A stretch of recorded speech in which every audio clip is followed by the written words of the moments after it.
Welcome to Shop Talk Live, brought to you by Tools Garage. I'm your host, Dave the Car Guy. Join us today as we dive into the world of car care and industry trends. Whether you're an enthusiast or just have a daily driver, we got you covered. Let's kick off today's episode. What's up, everybody? Dave the Car Guy. You know what time it is. That's right.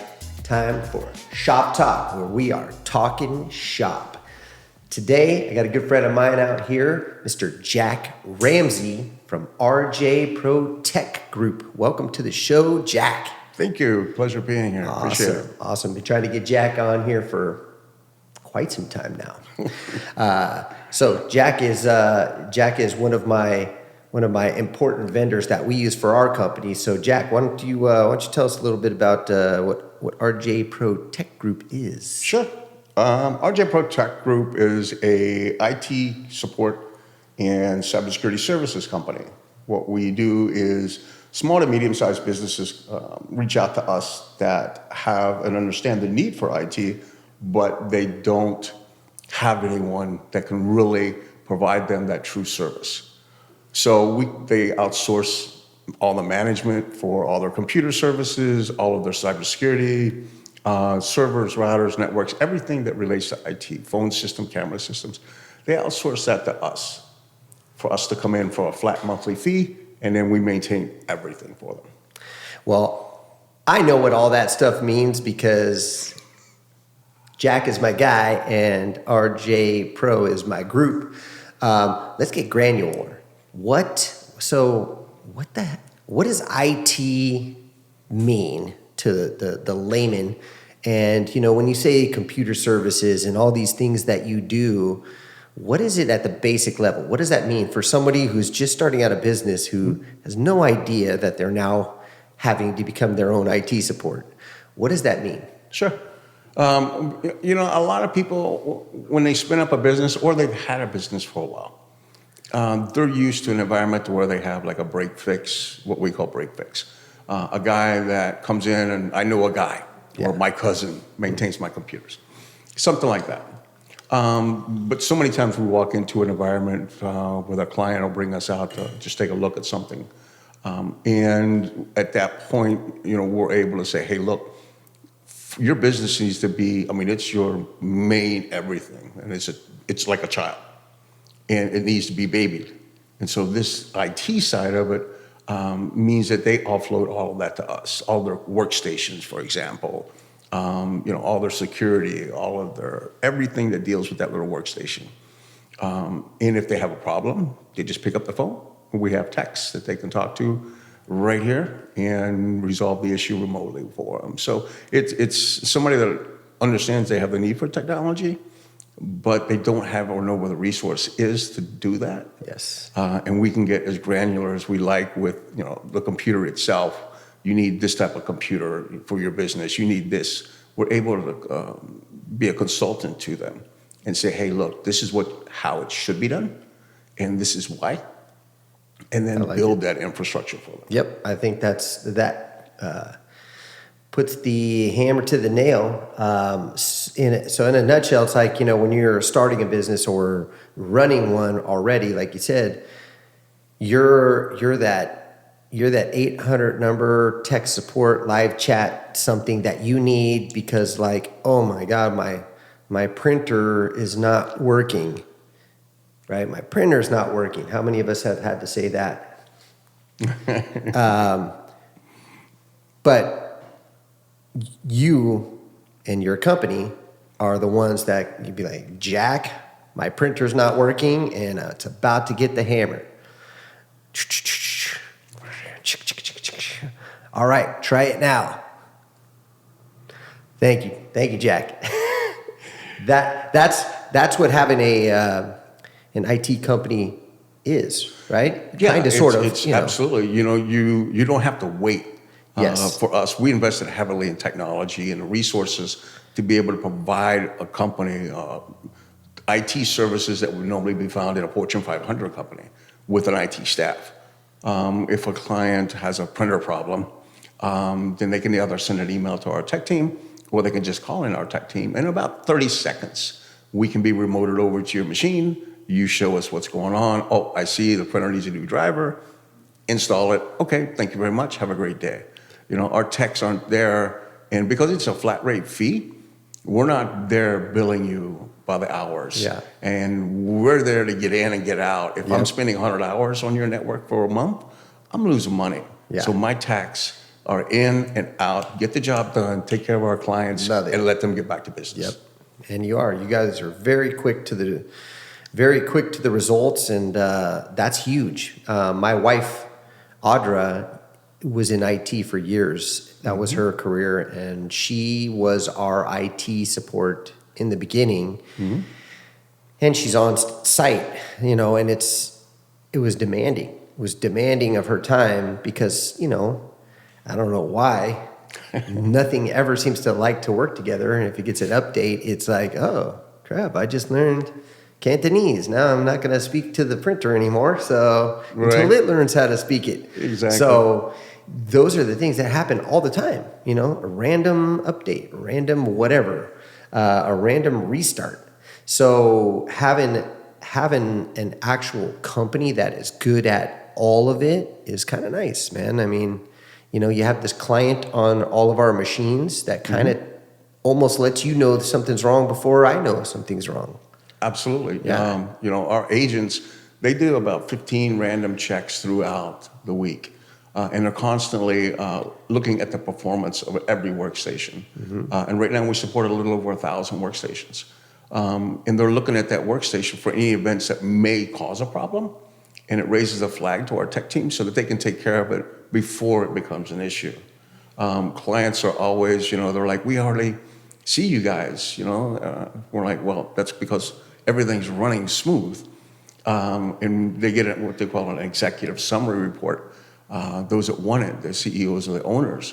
And it shows how many tickets were open, how many tickets were closed. It shows what the utilization was. It shows how many tickets and everything that we actually do behind the scenes. And they look at that and they're like, wow, we had no idea. Yeah. Did I get my money's worth out of Jack this month?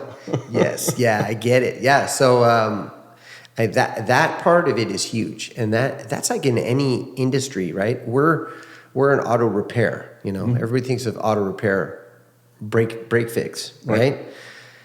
Yes, we can do that. But our industry and our business model, we like to maintain cars. I like to service them because it allows me to get more acquainted with the car.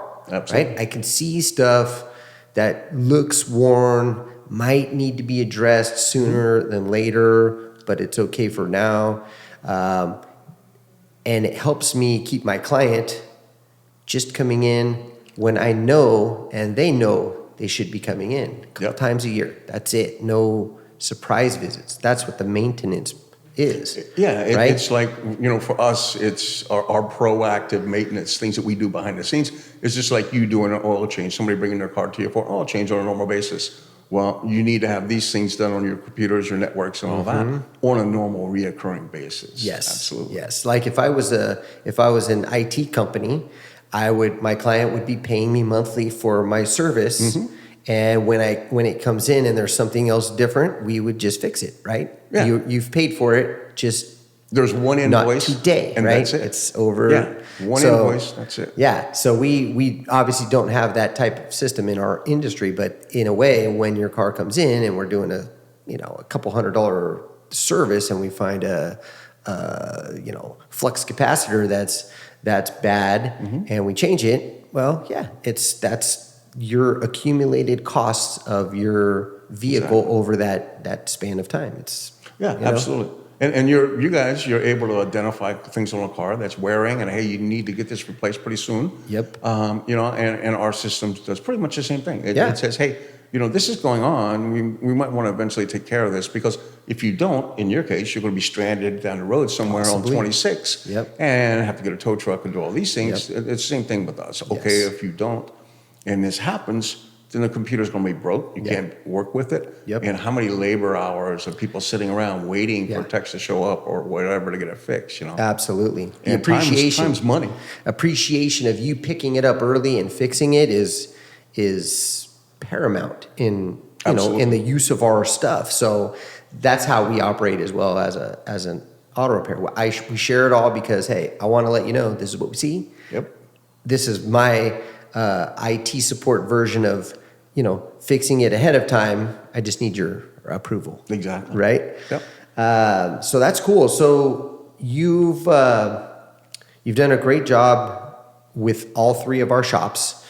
Thank you. And the funny thing is, you're out here in rural America instead of Silicon Valley, beating the drum of, technology. Right. How's that working out for you? Do you like it being out here in the country rural, or do you feel like you should be in Silicon Valley in a, 500 square foot, $10,000 a month rent building? It's funny. We get that question a lot, especially when customers, they find out about us, and they'll call us out to have a conversation with us and everything on it. And the first question is, what are you doing in Valley Springs? The services you offer are high-tech services, and you're in a little sleepy town of Valley Springs. One, I live here, and I love the community. But there are so many businesses in Calaveras, Amador, and Sonora that don't have access to tech services of this quality. And we figured it's a great place to give back to the community, and still, you don't get rich from it, but you make a living from it, and we're able to support those businesses because there was a drastic need for it. Absolutely. Yeah. Absolutely. But we love the little towns. Right? and being out in the community giving back, you are in a couple of organizations like I am, and we get to do things for the community that are fairly impactful that not everybody really has a full wraparound of what that means, but Sure. The stuff that happens out there is because of businesses like yours that are out there helping support financially, physically able-bodiedly, making stuff happen. So Absolutely. I appreciate you being out here, and that's how we found you. So that's awesome. So you've been talking about doing some stuff for the chamber that they're talking about, a big couple day long event, and a lot of it stems around cyber security. So Right. we've been hearing that term a lot lately. And what exactly is that? Because, I don't know, lame people maybe like me are thinking like RoboCop and, iRobot. That's what, cybersecurity is. But what is really cybersecurity in your world? It used to be that cybersecurity really only related to, huge companies that hackers would try to hack into, ransomware, hold them up and make them pay something to get, the data back and stuff like that. And today in technology, it has advanced so rapidly that no longer are hackers targeting large companies. They figured out that, hey, I can go out and do what I do to smaller companies or medium-sized companies. And I can hit those easily because they don't have a cybersecurity tech team that's maintaining them. Yeah. They're just mom and pops. They're just 20, 30, 50 computers. They don't have a cybersecurity program. So they can hit those and hit 5 or 6 of them and make the same amount of money. We see it all the time with cybersecurity. Nowadays, every business, it's come to the forefront to where they have to have some type of cybersecurity in place. Now that means, if you get an email, either you click on that email and open it or not, and you look at it and you used to be like, okay, that's from a strange email address. I know better now. Nowadays, it's not that simple. Yeah. So they need it's employee awareness, teaching the employees what they should or shouldn't be doing. Cybersecurity is also securing the network. We go into so many businesses and they don't have a firewall, what we call a firewall, or anything controlling the world. They're plugged straight into the Comcast or AT&T, and those guys could care less. They're not looking for intrusions on your network. They could care less. Yeah. So they need some type of cybersecurity that protects them, because statistics are showing that 1 out of every 3 businesses this year will be hit with some type of cybersecurity breach. Either they'll click on the wrong email, They'll go to a wrong website. They'll do something that lets that hacker have access.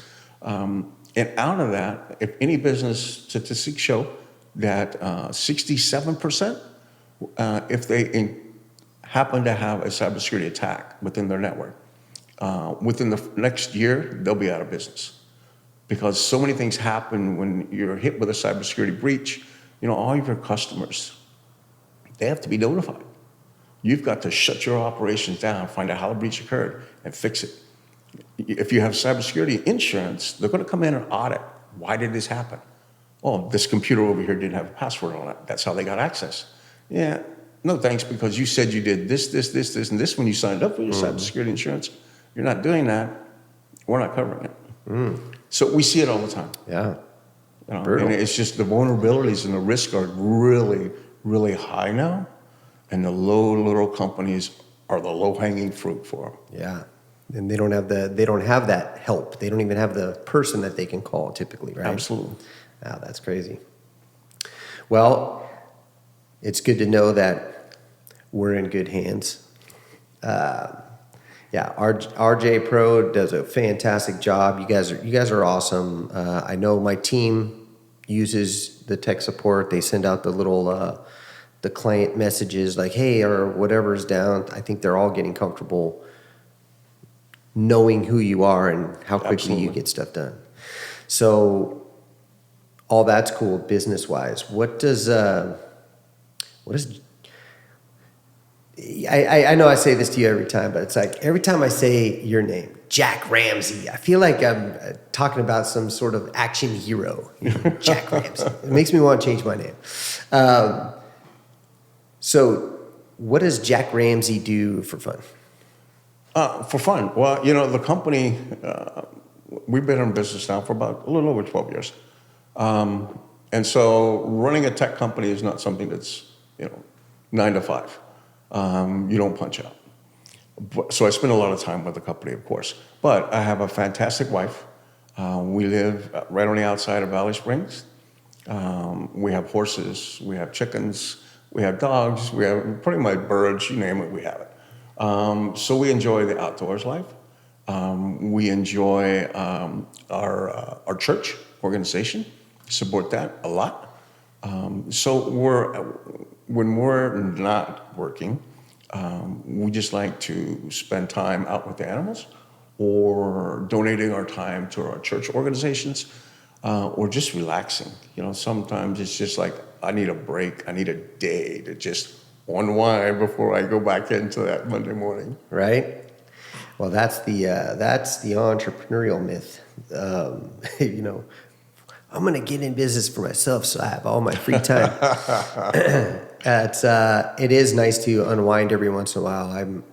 We did something the other day where there wasn't anything to do. It was a kind of time to relax, and I was uncomfortable with it. I think that's weird. I was not comfortable doing nothing and relaxing. Yeah. No, it was, I really felt like I was on crack or something. I was just like, right. I'm like, people ask all the time, when are you going to retire? And let the rest of the tech team take over and everything with it. I'm like, I can't do that. No. My type of personality is I've got to be doing something. Either it's at the house or with the horses or with the animals or whatever it may be, or with my wife. I just can't sit there and be stagnant. I have to be doing something. Absolutely. Yes. Or I go crazy. Yeah. Right? It's weird. It's weird. I look at people that are just, when I'm watching TV or whatever, and they're like chilling, they got the Corona, and they're just sitting at the beach. And I'm like, that would be awesome if I could do that. Sure. But I can just for yeah. All right, I'm good. That was awesome. What's up? What's up? What can we do? When we go on vacation, it's the same. When we'll go on vacation for something, and I'm like, okay, I can do about 3 or 4 days. That's it. I can't, no. I just go crazy. I'm working on it. I am working on it because I don't think that's normal. But it's It's nice. It's nice. Country living, I call it. So you're up here just relaxing. I know you guys do. Your wife does these cool crafts. What is that? What's it called? Country Cowgirl Creation. She does a lot with woodworking. Yeah. It's funny because barrel wood, wine barrel wood. Right, wine barrels and stuff like that. Yeah. She's it's funny because when friends will come over to the house or something and they'll walk by the garage or by the shop area and they're like, "Wow, man, you got a lot of tools." And they look at me and I'm like, "Yeah, they're all hers." I've got a laptop. The rest is all hers. But she does a lot of woodworking stuff. She does a lot of furniture. She does a lot of different things with it. She's really talented. Very talented. Yeah, and she loves it. It's just for her, it's a hobby that she enjoys doing. It's not a full-time business type thing, but she loves doing it. So yeah, and it keeps her out of trouble. Yeah. Yeah. She does some pretty amazing things. I mean, every time I see your booth set up when we're somewhere, and I'm like, dang, I'm kind of a minimalist, right? Sure. You look in my office, I got like two things on the wall because I don't know, I'm too indecisive to put something up because I feel like it's permanent. That's why I don't have any tattoos. I'm like, I'll be halfway through and go, okay, well, I want to change it up. I'm going to do something different. So I see all that cool stuff that she has, and I'm like, I would love to buy it, but I know what I'll do with it. I'll get it, I'll set it on my bench, and then I'll be locked up trying to figure out where am I going to put this thing. My wife won't. It won't stay there because my wife will be like, "Oh, we're putting it right here." Right. He goes here. Yeah. Perfect. That's a great spot. I don't know. I don't know why I can't do it. It's weird. But yeah, that's it's nice. Nice kind of not having to go anywhere to actually unwind a little bit, right? Yeah. You do it at Ranch Ramsey, right? There you go. Exactly. Cool. So we were discussing a little bit about growth of the company, some of the stuff that you have and want to do, just don't have any time to do it because you are your project manager in your company. That's a very, very important role. Mm-hmm. For me, I was kind of like the general overall operations management of the companies. Mm-hmm. And at the end of the day, that's not entirely where we should be, right? We should be expanding if that's where your mindset is. Right. If you're that person that's like, hey, this geeks me out 100%. I want nothing to do with doing a podcast or finding other avenues of our industry that we should jump in. Then perfect. But finding that key role so you can elevate, delegate to elevate, is tough and it's necessary. Mm-hmm. So we were talking about that, your project management for your company. What are you looking for? It's a position to where you're right. As the CEO of the company, and I come from a tech background, so I like getting involved in the tech side of it. But running a company, we need to be focused as company owners, and moving forward with that company, not letting it stagnate. Yep. And so there's areas that we need to be focused in on a daily basis. Running the company, for one, definitely, marketing, research, and doing different things to progress the company and grow the company. Everybody wants to grow anyway. Mm-hmm. So we're in a position to where, it's difficult to find tech skills in a rural area. Yep. Because not everybody has those. We've been very fortunate. We're staffed with 7 technicians right now, but we're looking for, and I'm going to be progressing over to where a lot of that project management stuff, we're looking for someone that can step into that position and be able to effectively manage the different projects. Because at any given point in time, we're probably tracking 8 to 12 different projects. And so my time on that to make sure that schedules are met, equipment is there, techs know what's going on, and all of those things, and on-site techs, and it's very time consuming. And so putting somebody into that position of project management that has the tech skills, but a lot of the management skills as well, it's a rare breed to find. And so we're in a process that we're determining whether we're going to promote from within our technical team and move one of them possibly into that position, or whether we're just going to go out and find a project manager and then train him in what we're looking for. Because in our world, you may have tech skills, but training you on how we do things and our processes takes a little bit of time. Absolutely. So you hear that, all you RJ Pro team? This is your opportunity to take a look at the job description that Jack and your company's made for project manager and find out, does that geek me out? Right. Do I want that role? Because it's not for everybody. Like Jack says, it's like asking one of my technicians, hey, do you want to come in and manage people or write up clients and deal with the public? Because 98 Yep. 0.9% of the technicians would be like, no, I want zero part of that. Yep. So, I mean, that's the difference between technician and management, really. So, but there are that special breed out there that are like, I geek out over this technical stuff, but man, I really want to manage bigger things. They're out there. Hopefully you got one on your team, because that would be a great opportunity for them to climb up and jump into that role. You just don't want to find that person that you think is right, move them in there and create that Peter principle of, man, this guy is awful, and now He's a great tech. Now I got to demote him. Position, Yeah, now I got to demote him, and they're going to feel terrible, and that's a rough call.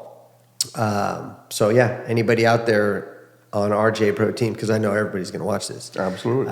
If you are geeked out by potentially leading that role, make sure the man knows. Otherwise, all these billions of fans out there, we're going to find somebody who might be interested in there. So that's right. Take that job while it's available. So Jack,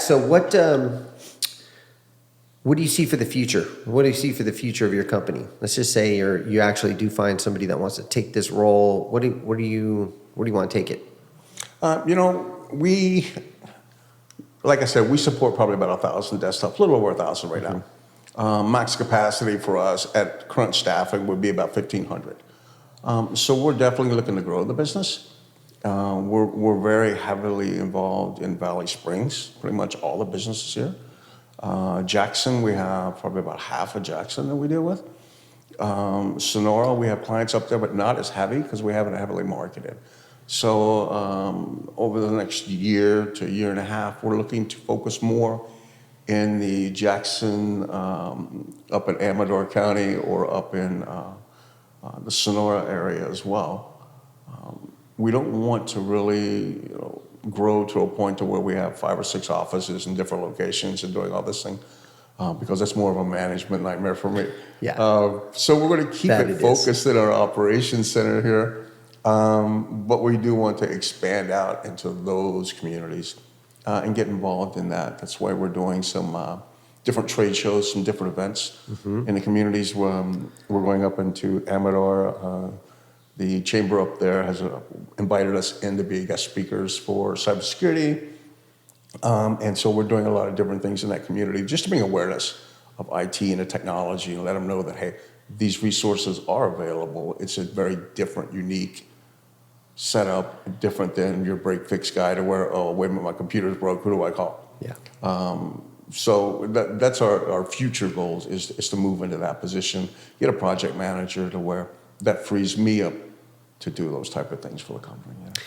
How comfortable are you getting up in front of a room full of people and doing a presentation? I was an instructor when I was in the military. Okay. So I'm used to being in front of groups.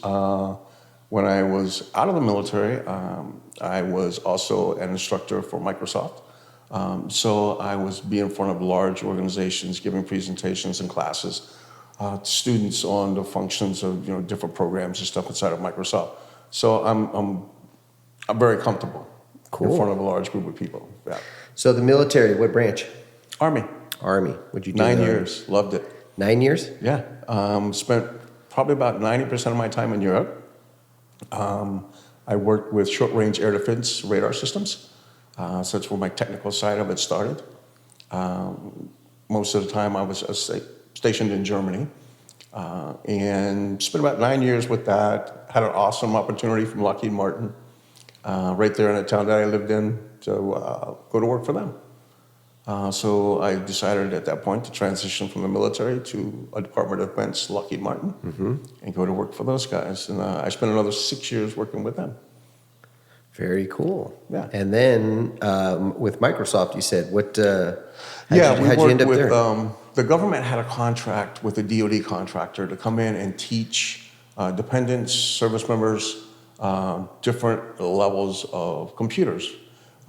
For example, we would go in and teach network administrators Cisco certifications, prepping for Cisco certifications, different classes that would allow them to pursue anything in a computer. Everything from, this is basic Windows, this is what the start menu is, this is what this is.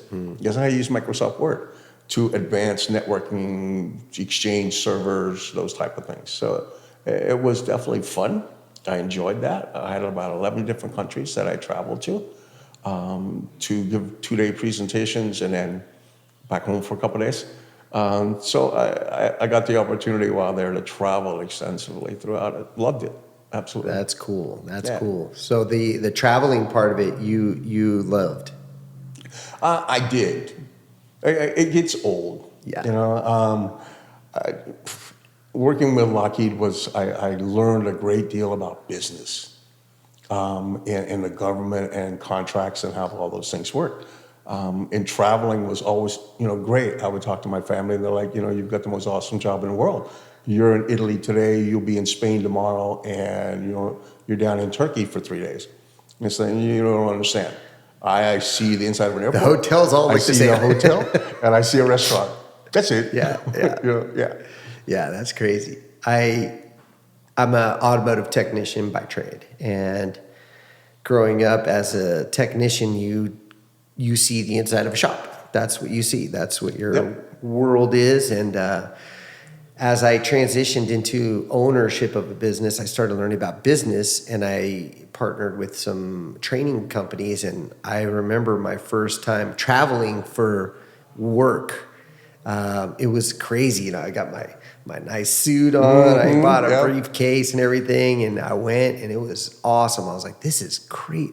I never ever thought that I would be doing this. Right. And that was awesome till the third one. And then I was like, yeah, I don't like this. This is why I'm a mechanic. I don't want to go there. I'm eating the food that I was eating was good, but not, it's like only restaurant and kind of like airport foods and restaurant food, hotel foods. And, not that I'm blaming getting a little fat on that. There's a whole lot of other days besides that, but it was like that didn't help, right? Yeah. It didn't help stay in a routine. And I don't know. And I realized that I'm kind of a homebody. I like to.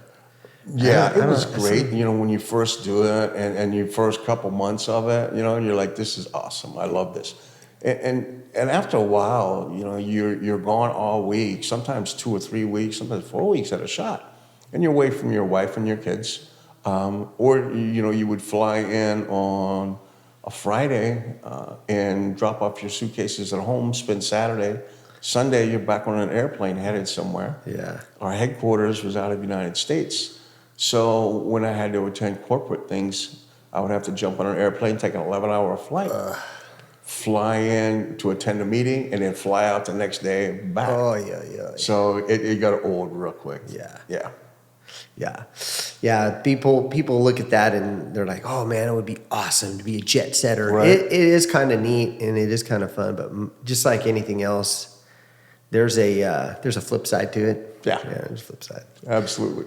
So, growth of your company in rural area. I mean, I think that's pretty awesome. Our shop out here in Valley Springs is, it's doing well, and it's like, this is kind of neat. We just came in here and, there's a lots of clients that totally appreciate what we do, and it keeps our team busy.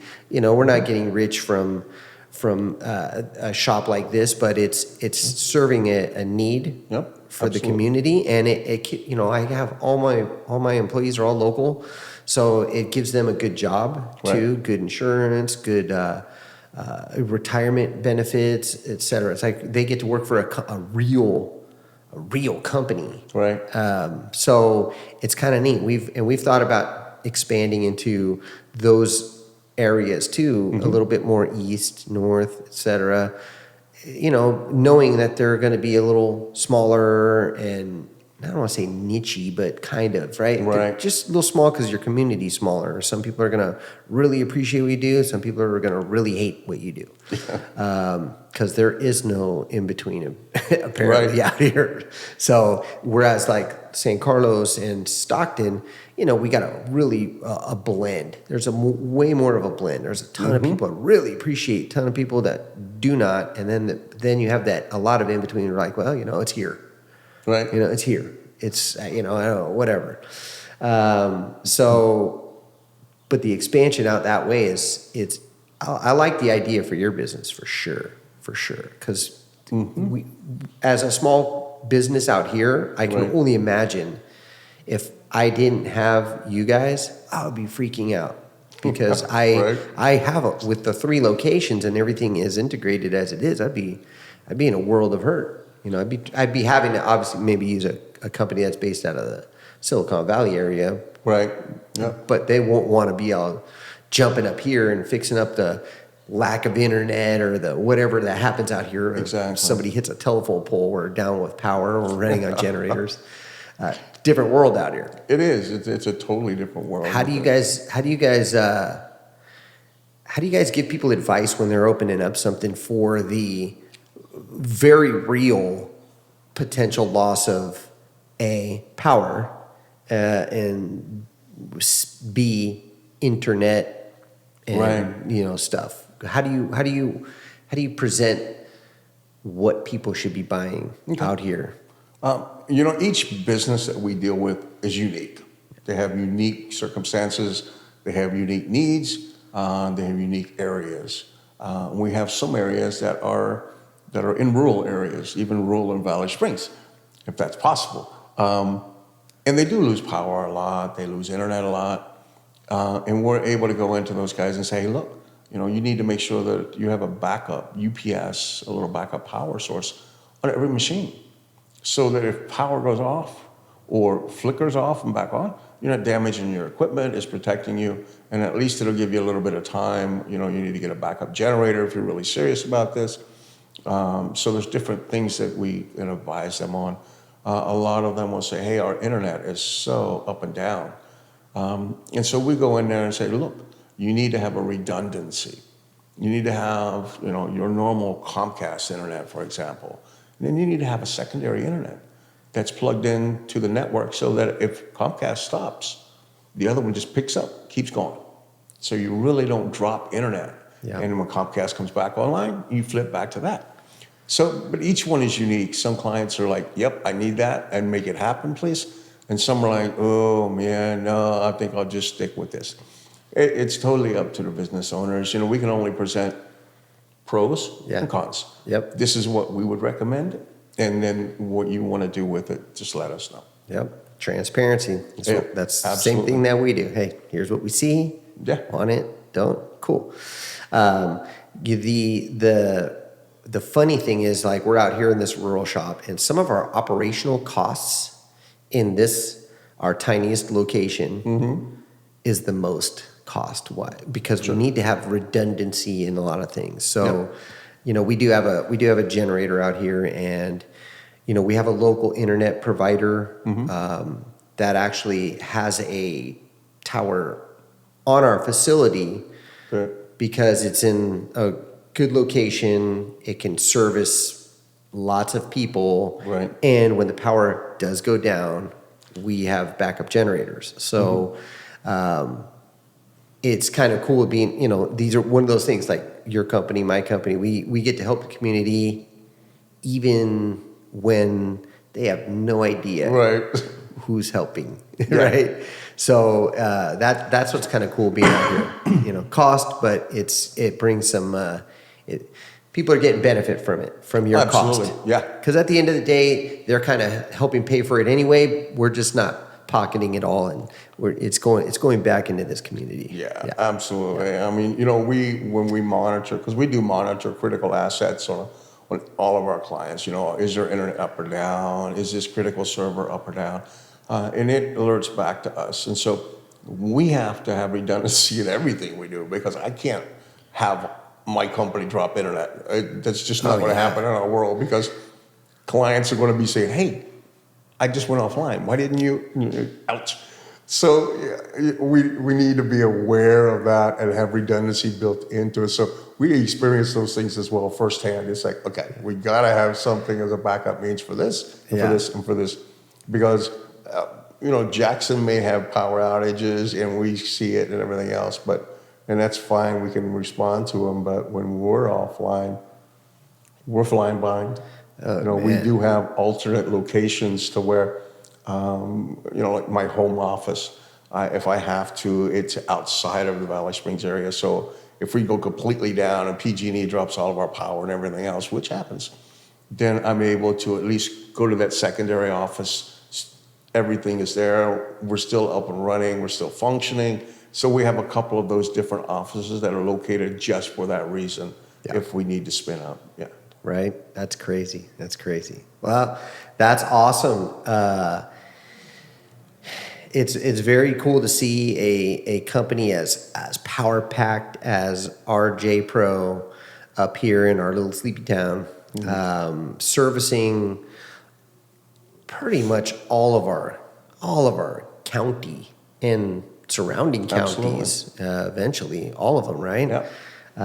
That's solid. It's a solid business plan. I love it. I really do hope you find a project manager. I know, being the mind behind it all and trying to have your hands in everything is exhausting.